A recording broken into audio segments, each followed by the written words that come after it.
Welcome, Walnut. I'm Lara, but you can call me Laz, your host for Walnut Wednesday. This is your reminder to be brave, be yourself, and know that you can make the world a better place just by what you decide today. Here, I'm going to share my weekly walnuttings with you on a Wednesday.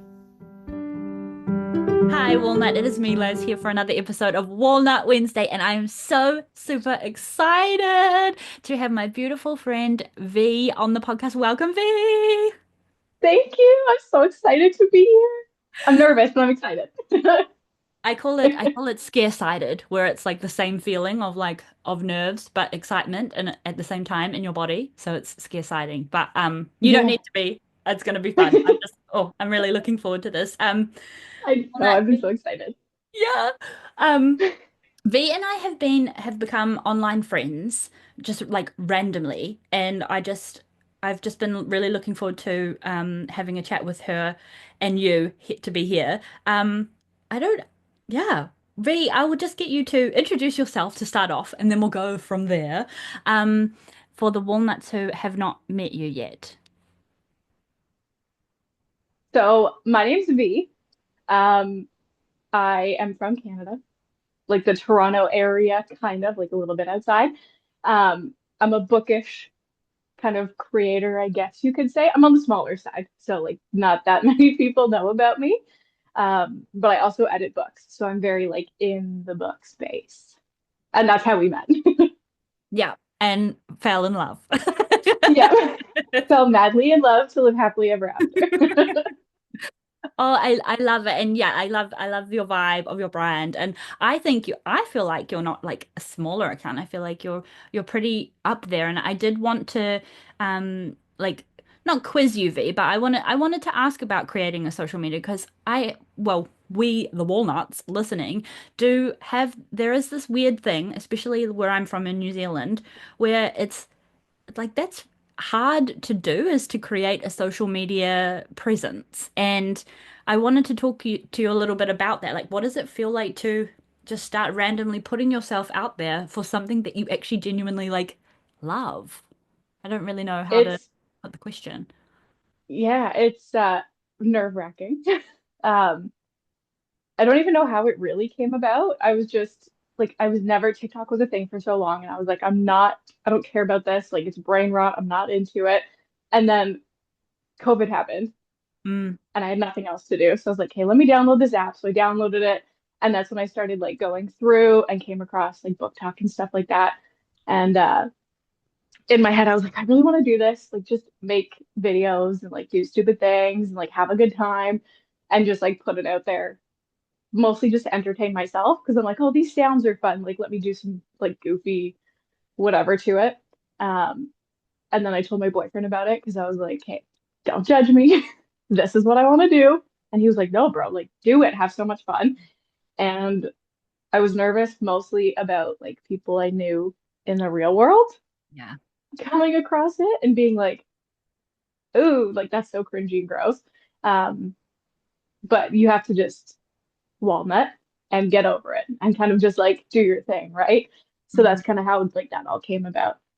Wow, yeah, it is. It's a whole thing. But how do you V like? I feel like from your content that you create, you still manage to really like keep your personality. Like I feel like even though you've done videos that are like the trending sound or whatever, you're still very much yourself online, Yeah. and that's not an easy thing to do. So like, how do you manage to still be you while still keeping up, if that's even a word. Yeah, it's like I've always wanted to try to be true to myself. Like I see all the content creators online and I didn't want to just do like the same thing necessarily that everybody else is doing because I know I have like sometimes an over the top, some would call obnoxious personality where I like to just be like loud and dancing and running and yelling and just like doing crazy things all the time. And I really didn't want to have to just sit here and stare at a camera and be like, okay, so this is it and move on. Like I've never really, it's not me. And I Yeah. needed to just stay like true to me and put that out there. Yeah. And so would you say it's just like it's not even a really a second thought. You just kind of just go for it and just try and be you, essentially. Usually, there's been a couple of times where I'm like, I have this idea and it'll sit in my head for a bit, and then I'll go to try to film it, and then I'm like, no, this is like too annoying or too like kind of not really out there because there's a lot of out there creators, but like I don't want people to look at it and be like, oh, like Yeah. that's too much. So there's been a couple times that I've been like, okay, take a break, think and just like make sure it's not too much. But then I do it anyways. I love this. I love this. Just doing it. Anyways, I have had things where I'm like, oh, where I finally go to try it, and I feel like that's the hardest part about the things, right? It's one thing to have like a brain fart and be like, oh yeah, cool, but it's another thing to try and like execute and get it out there. But I've had times where I've like filmed something, I'm like, no, that was better in my head. Like, let's leave that back there as a brain fart.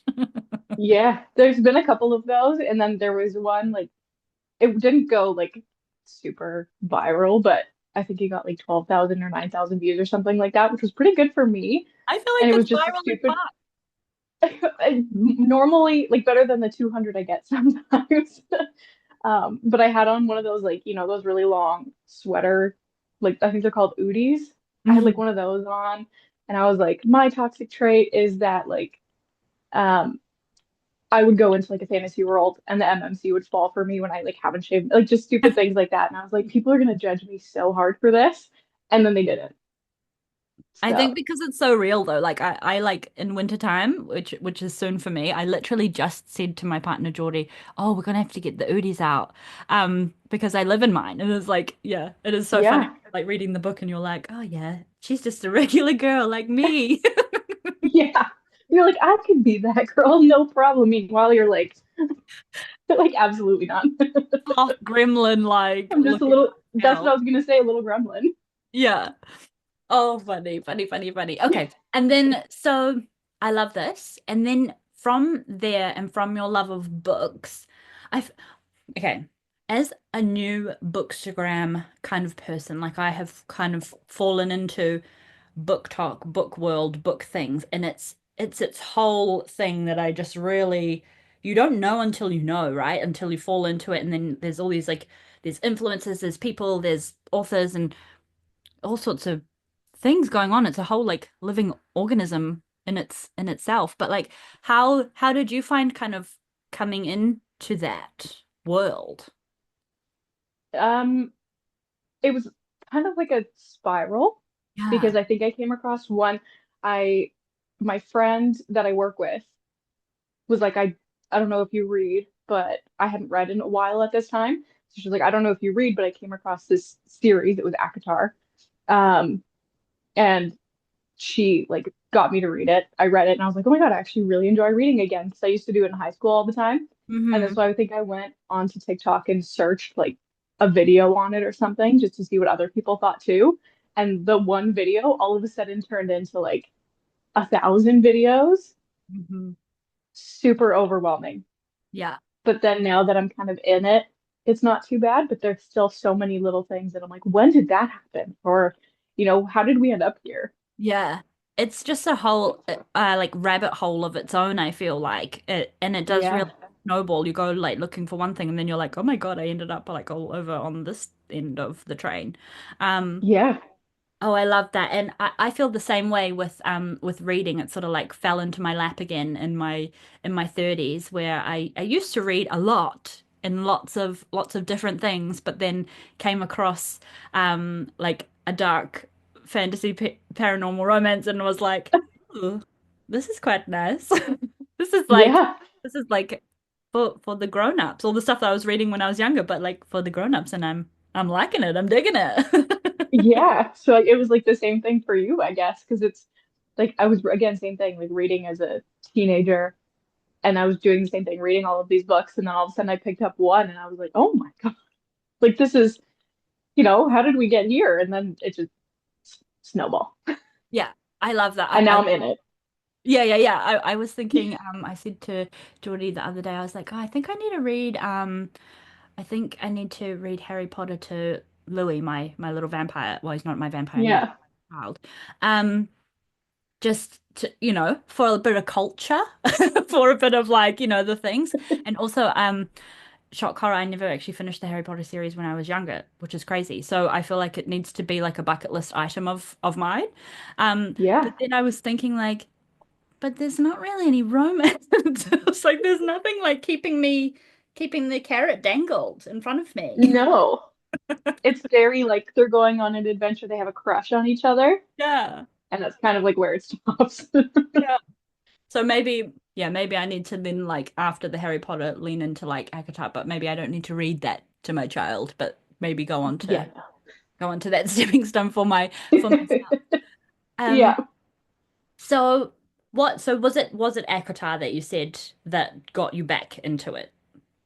Yeah. Because she told me to read the first book. She was like, I'm blowing through this book. Um, and then so I bought it. And then 2 days later, I bought book two. And then a day later, I bought book three. And a day later, I bought book four. Like I had them all done, I think maybe a week and a half. Yeah. And I should have just bought them all at once, but I was going to our bookstore literally every 2 days. I was like, Wow. me again. I need the next one, thinking I'm not going to do it in, 2 days. And after that, it's just now I've got bookshelves of books. They're so beautiful and delicious. Your collection is so stunning. Walnut, it's on Thank my social media. If you. you just wanna go snoop, it's just like, oh my God, delicious. Have you read? I'm afraid to read ACOTAR. I don't because I feel like my OCD will just because there's so many spider webs of it, and it's like I have a commitment issue with it. Have Yeah, you it's a read lot. have you done all of the bits? No, Yeah, no. I read ACOTAR first, and then I think I read the first book of Crescent City, which was one of her other series. And then I don't know if I finished the second book, but I bought the third one it came out because I just got busy. So I yeah. never finished that one. And then I think I have the first one or two books of Throne of Glass, but I Okay. know that's, I think, like a nine series set or something. And that's really daunting for me. So I don't know when I will even attempt that, but I'm going to hold on that one for now. You have a friend. I'm like, oh my gosh, sorry, Walnut. There's like a fly trapped in here now, and it's like literally trying to on camera because my screen behind me is all white, and it's like, oh my God, disgusting. Okay, I digress. Yes, I feel like it is such a commitment, but well done for like doing the first part, the first ones. Yeah, Because well, I have a hard time if I read one book, I feel like I have to read all of them because yes, otherwise I'll read one and then yeah, I'm not going to remember anything that happened. And those are so, any fantasy book, there's so much going on that I feel like if you take too much time in between one and two books, you're not even going to know what's going to happen or what happened. yeah. And then you're lost. So I feel like I need to be really ready before I pick it up so I can run through the whole thing. Yeah, it is like as it is a commitment. It is like a thing that you have to like mentally prepare for. And I think that's what Yeah.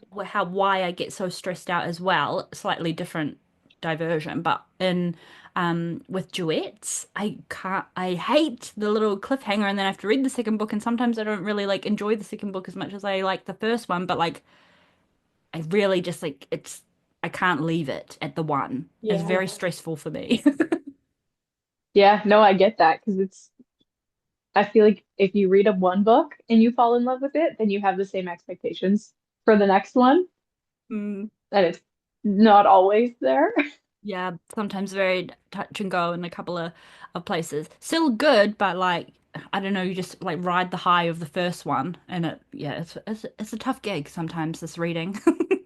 Yeah, Um, that's where the interconnected series, the interconnected standalones are yeah, like chef's kiss. yeah, which our beautiful Elliot does so deliciously I as know. well. It's kind of how we. Our angel. Oh, we love you, Elliot. We do. I wanted to ask, V, since you mentioned like with fantasy and stuff, with the name pronunciation, because I am that meme where it's like, and then they went to and it's like in my head. Do you do that, or have you got a little technique in names? No, I do the exact same thing. The exact same thing where it just turns into gibberish. And Yeah, half the time I look at it and I'll like sit on it for a minute. And I'm like, I don't even know what I just looked at. And you'll just kind of skip right past it. Like, nah, doesn't matter. yeah. It's the Because I don't know. Yeah, like it's too much. My brain doesn't work like that. I need their names to be like Jennifer and, like keep it simple for me. Chad. Just Exactly. one syllable. Um, Yeah, like I can do that.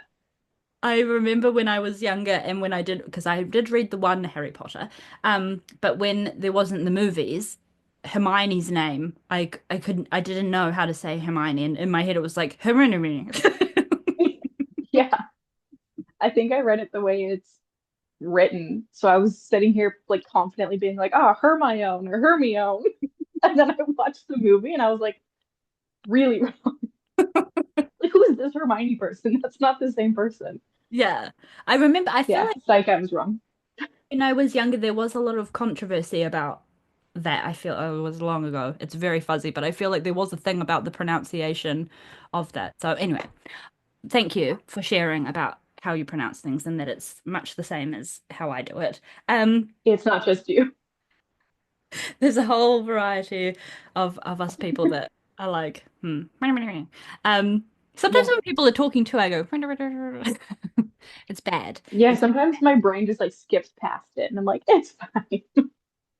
It's like a little filtration system that's like, what's the information that I need? And you're not really listening to all the words, but you're just kind of plucking. I don't Yeah. know.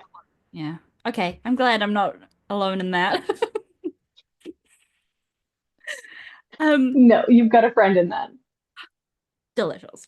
V, tell me a little bit about what um the decision to start editing and stuff like that. Where did that kind of journey start for you? Because that's really exciting and how cool. Yeah. I know. It's so fun. Um, it I when I was in university took English classes. Like I've always been more on the English creativity side than the math and numbers. So I took editing classes. Like I was saying, I'm a words person and not like a numbers person. So when I was in university, I went for psychology. So completely different, but I was taking English classes on the side. So I've got the background of it. Mhm. And then my first arc that I came across on TikTok, I saw this author, Jacqueline Cott, was looking for art graders. And I had no idea what they were at the time, but I signed up for it anyways, and she graciously accepted a little old peasant me. Um, and then as I was reading her book, I was just making notes of little things that I picked up and was so nervous messaging her after because I was like, I don't know if I should tell you, but these are little things that I picked up on. And then from there, she emailed me back and she's like, oh my God, this is perfect. Thank you so much. And then we just started talking and chit-chatting, and I told her that this was something I wanted to do. So she's been like a huge hype person for me.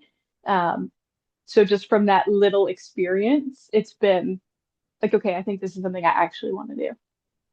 I love this. And her book is on my TBR, the one with the sword on it. Yeah, yeah. Um, so that's so cool. That is so awesome. And can you just explain for the walnuts who are not in Bookland, um, what is an arc? What does arc? Because I know that It's for an like her, I know Les has said this arc thing on her story, but what the heck is it? I did the same thing when I saw that she was looking for ARC readers. I'm like, what is this? I had to Google it. Mhm. It's advanced reader copy. Yeah. So before the books are actually published, an author will put them out there. Um, not explaining to you because you know, but the walnuts, Yes. the author will put it out there so a couple people can read it, give their feedback, put reviews up, things like that before the book is released. Yes. And it's such a beautiful exchange, I find. Like, um, yeah, usually it is the reader gets the early copy, but and the author gets a little review. I mean, not all people do it, but I feel like it's just a really nice like community-ish exchange that goes on. Yeah, it's a really cool, beautiful process. And I It, find yeah. when I am alpha, beta. There's all walnut. There's all these acronyms and things. But when I am doing any early reading, I find that I read. It's like a different type of reading, and I wondered, and what was on my mind to ask you, V, is like when you're editing, is it like a weird little brain switch that you have to do when you're like trying to pick up on things, or is it do you just read? do you just go, oh, I'm just like reading a book for funsies, and then things plop out at me? Like, how does it kind of work if you want to edit? It's for me personally, it's kind of a middle point of that, I guess. So even with my authors, I tell them usually I'm going to read your book 3 times. I think most people normally do it once or twice, Hmm. but I tell them the first time I read it, it's mostly like to enjoy it, to read it, to get to know the story. Try not to look for too many little things in depth. Like I'll pick up errors and small things. Hmm. Um, but I'll try to read the story first so that it's in my brain. I can enjoy it. I fangirl with them. So I tell them I'm not just going to sit here and pick up the little things. Like I'm going to text you or email you or whatever every time something exciting happens and be like, oh my God, what did you do? This is crazy. Um, so I'll do that first where I'm not really looking into it. And then as I get to like 2 and 3, that's when my brain switches. And Hmm. I'm not even really reading the story anymore. I'm just going word by word or line by line until I pick up little things. I So it's love, kind of like a half and half. yeah, that's a really good, I couldn't imagine. You must read so fast. Eh, eh. I feel like I'm, That first pass, yes. After that, it takes me forever. yeah, it's like it's a whole thing. I remember saying like to Elliot, I think it was like, oh, I'm just a really slow reader, so it might take me a little while. And I don't know how people like churn through reading so many books. Like you see on TikTok all the time, like they read like 50 billion books in 1 month, and I'm like, huh? I can't even like get a chapter in a day sometimes. Like, how do you do life? So yeah, I had a question and then it went out and fell out my butt, and now I have a different one. But like, how do you do manage to do every day and live your life, plus read, plus edit? Um, it's hard. Yeah. And sometimes I feel like right now too, I'm sort of in a rut where it's feeling a little overwhelming, Mm. but that's because I think most of my authors have kind of just been like, oh, I need this kind of soon if you could. Yeah. And I think I have 3 or 4 books sitting in my inbox now that I kind of have to work on. So I'm doing my day job from like 9 to 5. Takes me half an hour to get home, then dinner, clean up, change, shower, and then immediately back on my laptop to work. And then once I start getting tired from that and it's time to like wind down and go to bed, I pull the Kindle out and try to do some actual reading. Wow. So it's like an all day thing. But sometimes at my day job, I get lucky where I've got breaks in between, or sometimes I'm not too busy doing actual work stuff and I'll just edit during the day. Oh, that's super handy. That's super, super. Hmm.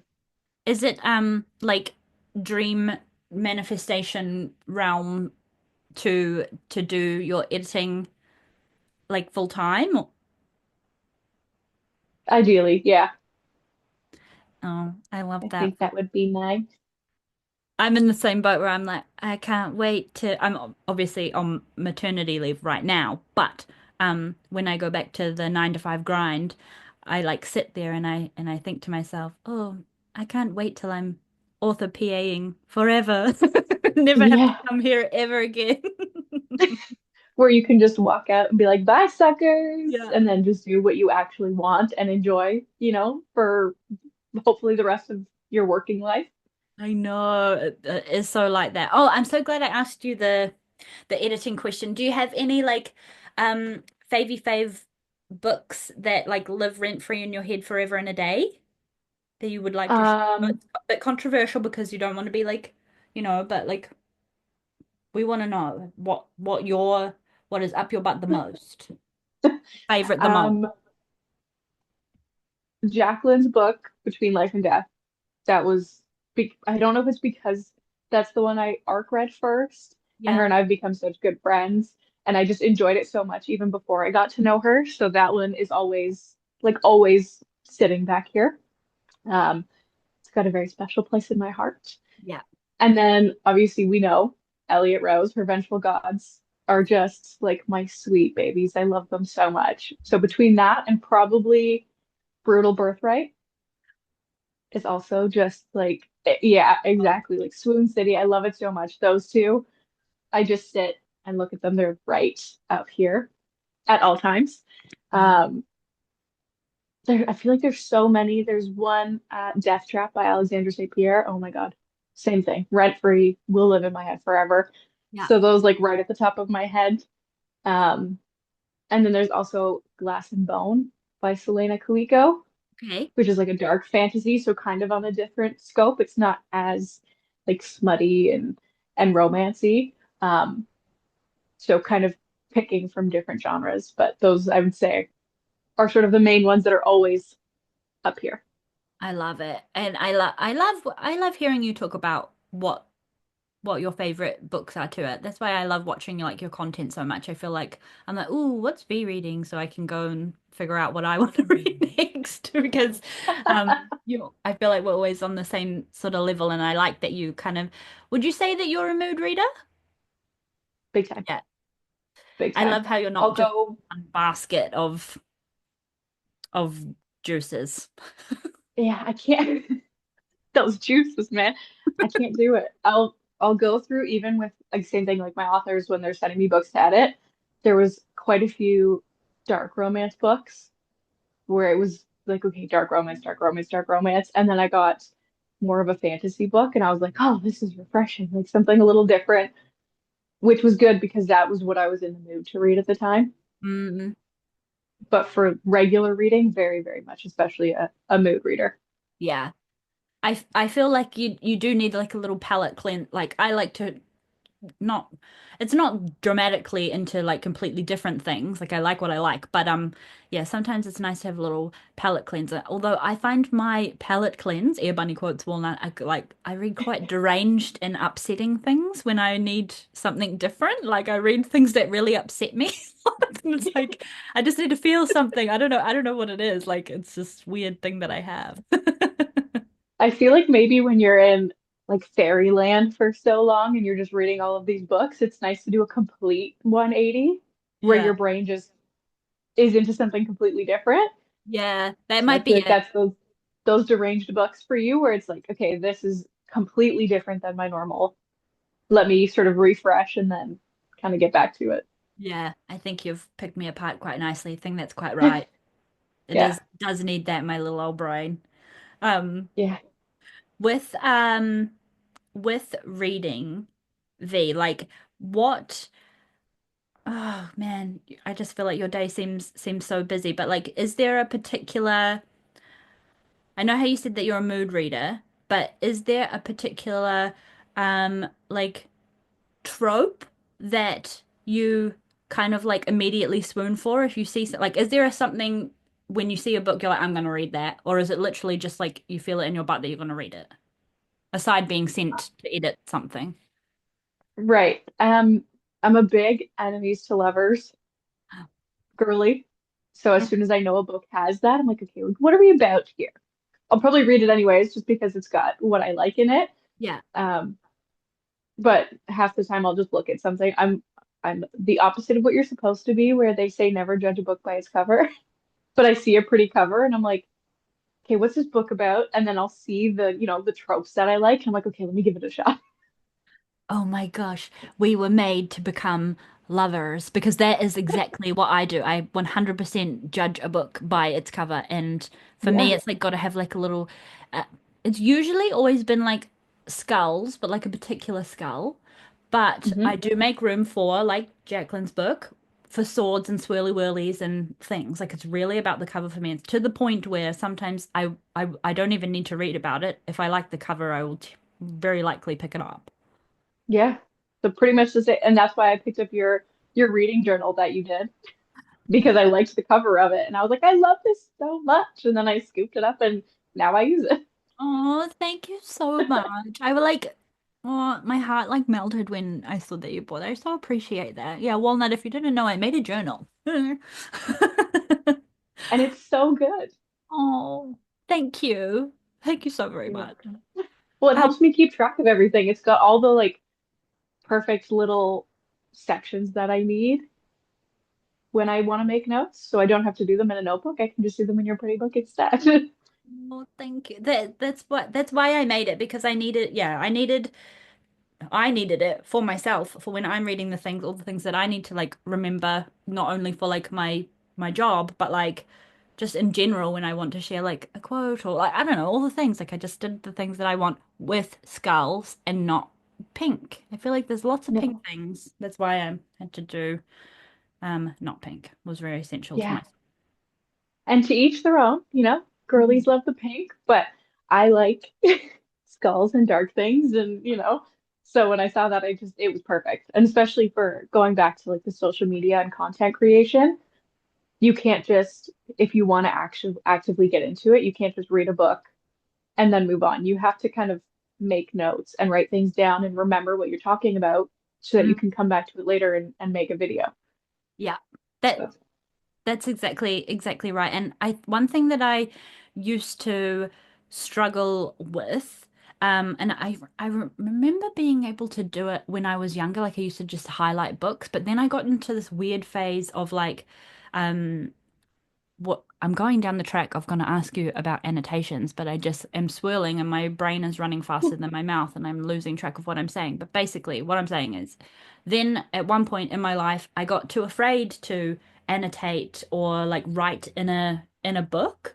Um, do you have like a little, obviously your editing is on the laptop, but when you're reading a yeah, book, do you have like a little technique or anything to soothe the soul on ruining air bunny quotes a book? I want to do it, but I just physically can't write in a book.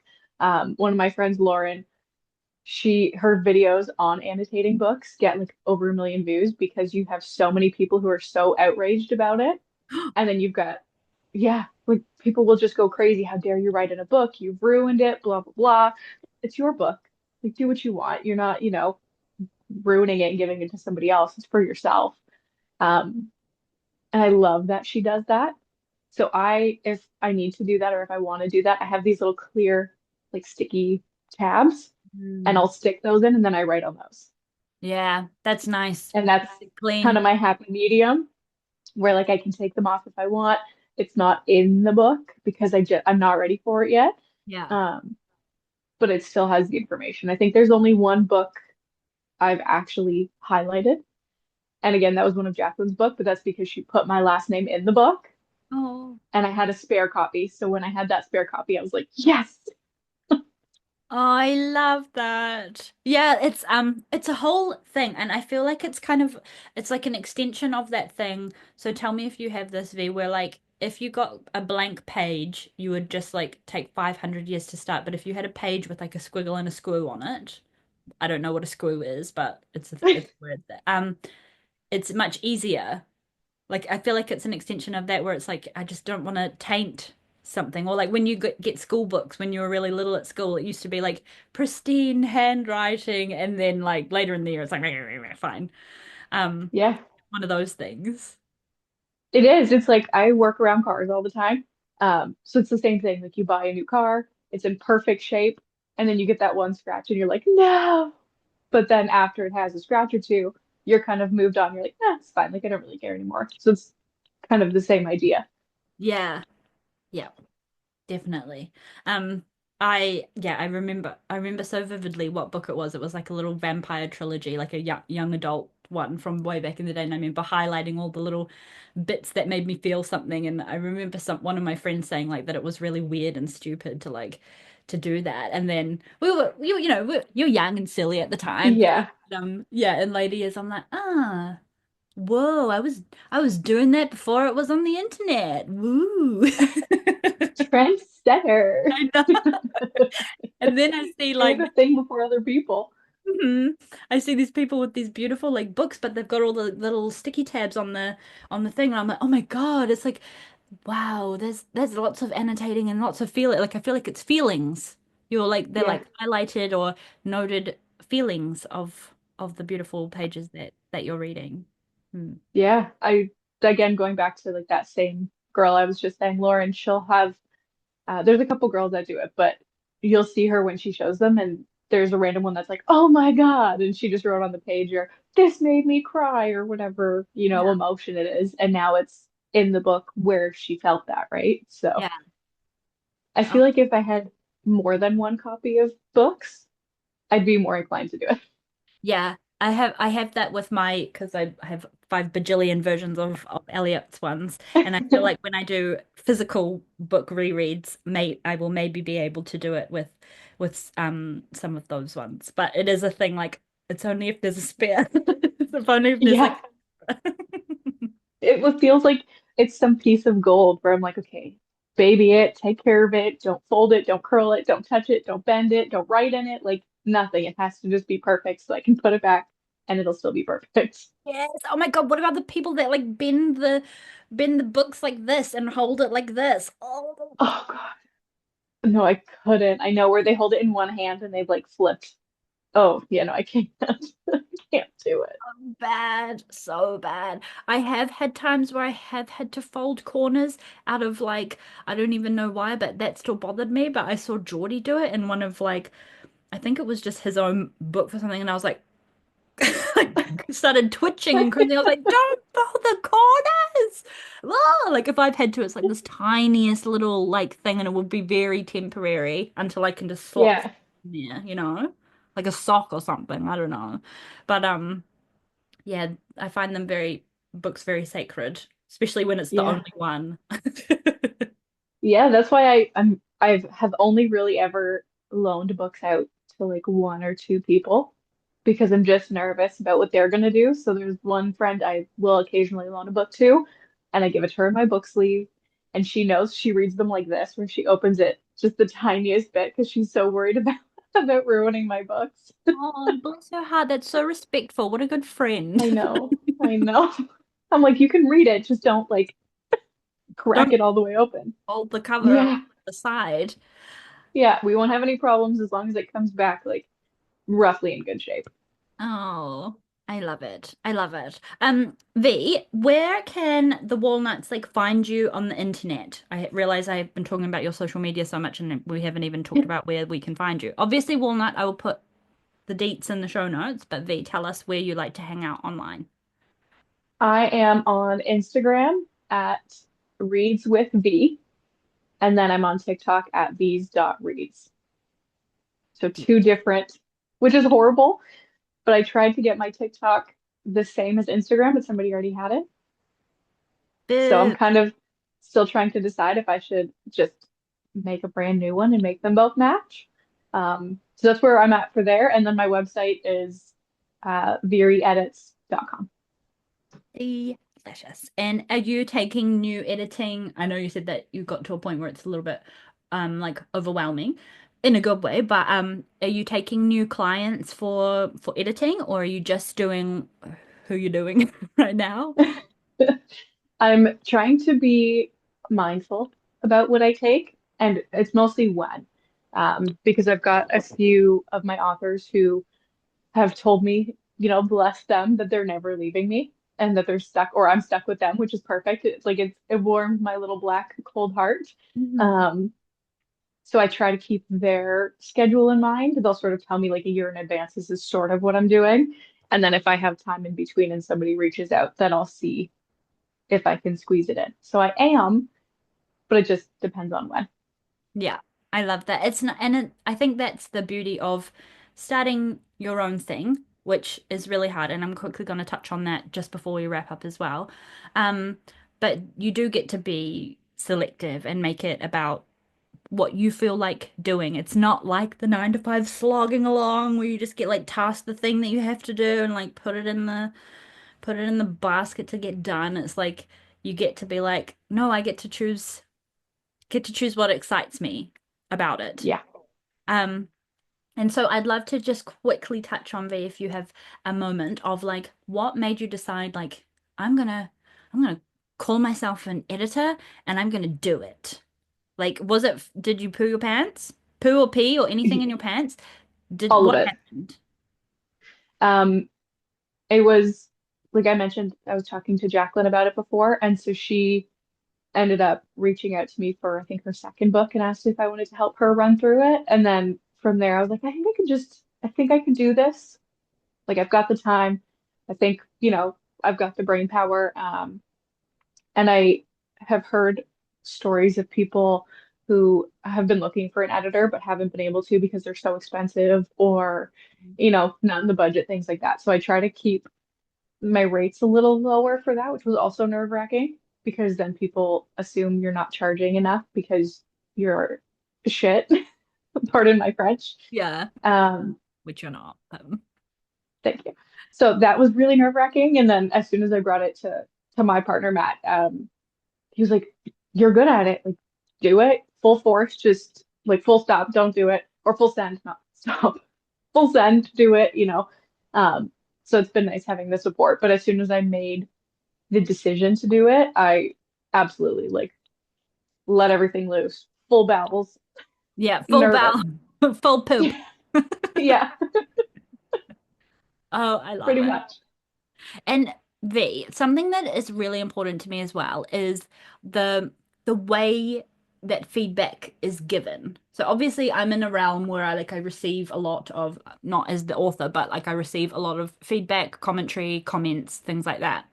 Um, is that something that you, how am I trying to phrase my question? What am I trying to ask? Is that something that you're like conscious of when you're like yeah, feedbacking your authors? Because I feel like sometimes, and no, most of the time on the internet, people are just blurting out things. And I understand that people think that they think that it's helpful, but it is, um, I think people forget that there's a human at the end of the book. Like, you know?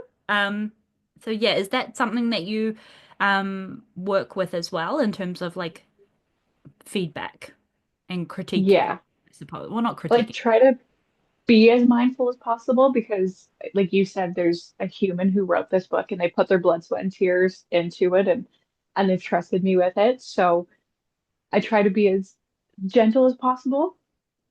Yeah. Like, not that there's ever been anything where I'm like, oh, this is so bad. Um, but I have, if you look at any of my notes, it's like, maybe I would do this, or I'd consider this, where I'm just so gently being like, if you want to, you don't have to. This is just my thought. Yeah. And I'll throw those out there. And then I make sure to, when I come across something that I like or that's really well written, instead of just being like, fix this, change this, um, I'll make a note where like, this was great. You did really good at this. And this quote was really good, just so that they know like they're doing a good job. And it's Yeah. not just 300 notes of this is wrong. Yeah. So I try to be, you know, kind of on both sides. Yeah. I think that's okay. That's so nice and assuring because yeah, I think yeah, we live in a world where it's really quick to like complain, I suppose. Not that you would complain in editing, but like in general. It's really easy and quick to complain about something, but like swooning and falling in love with something, we're always a little bit more reserved in giving. So I'm glad that you like you give the both. And I love the wording of like the maybe consider or rather than Yeah. like this is my book, change this to this. And it's like again, the forgetting that it's not a robot, it's a human at the end of the line. Yeah. Yeah. Plus, like, I don't want to change the way somebody wrote. Hmm. Like, that's their writing style, that's their book. I don't want to change their works, right? Um, and I'm a big empath and a people pleaser. So every time I'm doing this, I'm like, I hope I didn't hurt your feelings.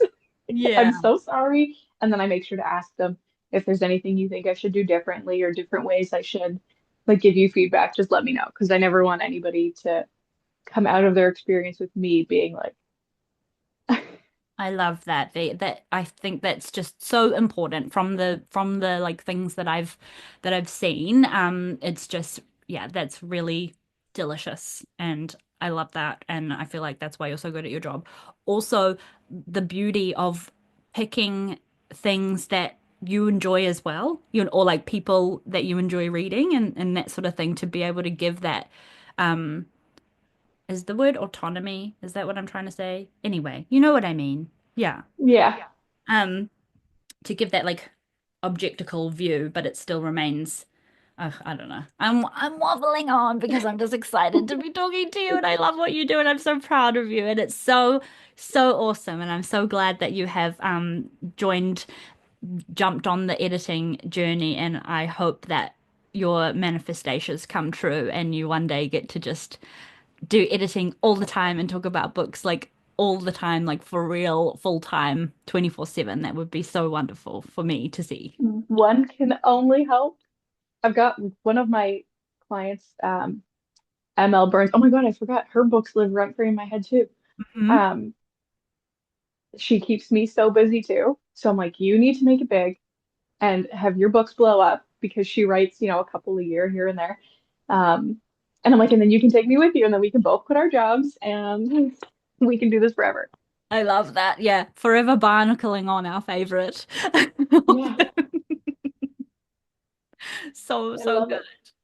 it. Okay. The token question that I ask to all my guests on the podcast. Thank you so much, by the way, for coming on. I feel like I have so much more I want to say and ask, but I don't want to keep you from your ever busy schedule. Token question is, what does being a walnut mean to you?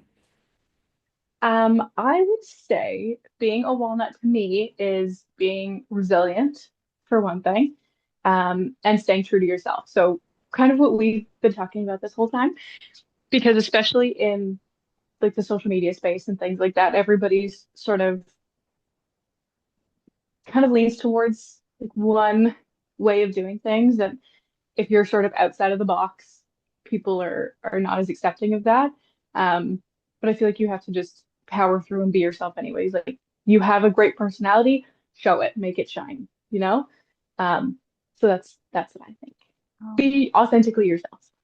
I love it. I love it. I love it. Thank you so very much. Walnut, like I said, I will put all of these details in the show notes. But if you enjoyed this episode, take a little screenshot and share and tag us and all the things. And if you've got any questions, I speak for myself and V when I say just reach out. We're here on the internet doing the thing. So happy to have a chat. And V, again, thank you so very much. I love you so very much. Will you marry me? You're amazing. I'm so happy to you and thank you for your time and for visiting Walnut Wednesday. It's been such a pleasure.